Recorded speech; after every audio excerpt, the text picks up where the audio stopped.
अगर आप भी चाहते हैं TRS फिल्म्स का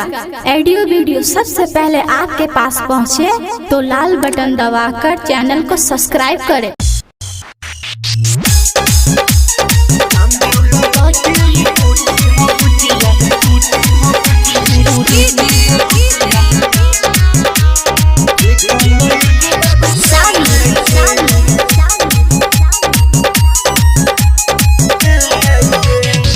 दुबड़ा बहादुर तो जइबू मोटाई पैसन ये कोडी तो के दे हम दवाई दुबड़ा बहादुर तो जइबू मोटाई पैसन ये कोडी तो के दे हम दवाई सनी देखो हमरा कुटिया मेरा के आके रामदेव बाबा के ई बूटी हो बुचिया देखो न एक बार खा के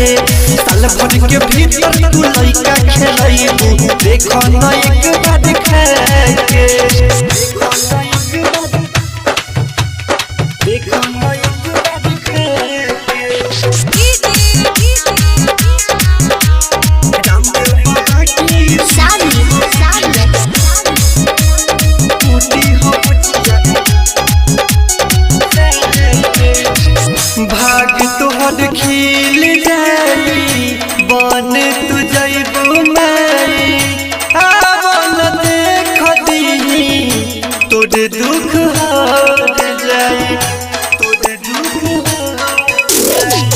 भाग तोहर खिल जाई बन तू जइबू माई आवल देख दी तोर दुख हट जाई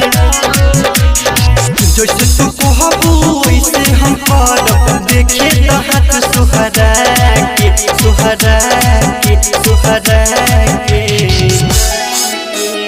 रामदेव बाबा के ई बूटी हो बुचिया देखो न एक बार खा के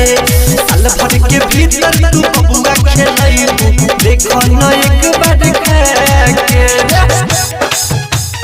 रामदेव बाबा के ई बूटी हो बुचिया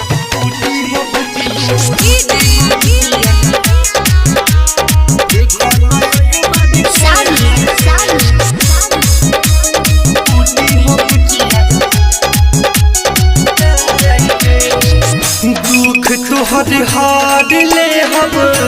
मन खुश कर दे हम राइटर गणेश कहता गोदी तोहर भर दे हम दुख तोहर हार ले हम मन खुश कर दे हम राइटर गणेश कहता गोदी तोहर भर दे हम राम दीवाना कहे के राजू के देखे तो तानी सतह के रामदेव बाबा के ई बूटी हो बुचिया देखो न एक बार खा के साल भर के भीतर तू लइका खेलइबू देखो न एक बार खा के।